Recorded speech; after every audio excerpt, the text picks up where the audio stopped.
Monsieur Fidèle, on souhaiterait vous connaître davantage. Bonjour ingénieur Michel. Bonjour. J'espère que vous vous portez bien. Très bien, très bien. Moi c'est Fidèle Evegbé, Ok, architecte, d'accord. inscrit à l'Ordre national des architectes et urbanistes du Bénin au numéro 196, diplômé de l'école africaine des métiers de l'architecture et de l'urbanisme il y a un bon nombre d'années maintenant. Aujourd'hui associé au cabinet d'architecture Batimtech. Batimtech. Ouais. Ah d'accord. Et vous travaillez depuis combien d'années à Batimtech?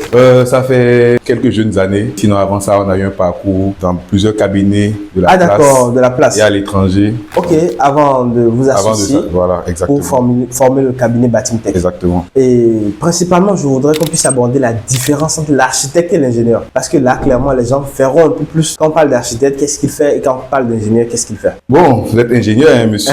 Et vous êtes architecte, évidemment. Donc l'architecte, déjà il faut savoir ce que c'est que l'architecture. Voilà. L'architecture, il y a plusieurs définitions. La division la plus basique qu'on nous enseigne à l'école d'architecture, c'est que l'architecture, c'est l'art de concevoir et de bâtir des édifices. Ok. Tout simplement. Ça, c'est la division de l'école. Maintenant, après, sur le terrain, l'architecture, pour moi, je m'inspire beaucoup de certaines phrases du Corbusier, qui pour moi est un maître dans le domaine. Ok. Une sous-inspiration.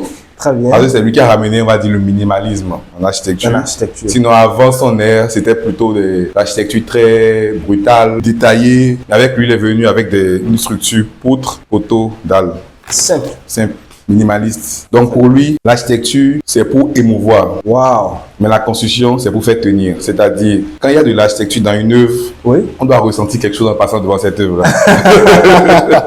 Maintenant, Donc une bonne l'architecture. architecture, Ouais. ou alors un projet réussi, Oui. c'est un bâtiment esthétique, c'est-à-dire D'abord. créer une émotion et en même temps qui tient, qui fonctionne. Donc, quand on passe devant, on se dit waouh. On peut aimer ou on peut ne pas du tout aimer, mais il faut qu'on ressente quelque chose. Il faut qu'on ressente quelque chose. C'est ça. Donc, ça peut être aimé, comme ça peut ne pas être aimé. La goût et la Parce que couleur. les couleurs, on en discute. Ouais, mais ouais. un bon architecte, quand même, doit s'évêtir, faire quelque chose qui passe pour la plupart des gens. Et je profite de l'occasion pour dire, quand vous les architectes, vous finissez les plans d'architecture, quand vous finissez de créer de l'émotion au sein du client, nous les ingénieurs, on prend ce plan et on s'assure de toutes les dispositions qu'il faut prendre pour que le plan soit réaliste et réalisable. Et nous proposons tout ce qui est poteau, pour structure en fait, tout ce qui est ossature du bâtiment pour faire vivre ce plan. Mais dans tous les cas, moi je pense qu'un bon projet se fait en synergie. C'est pas que l'architecte finit son travail et il balance à l'ingénieur. Dès le premier coup de crayon de l'architecte, l'ingénieur est associé.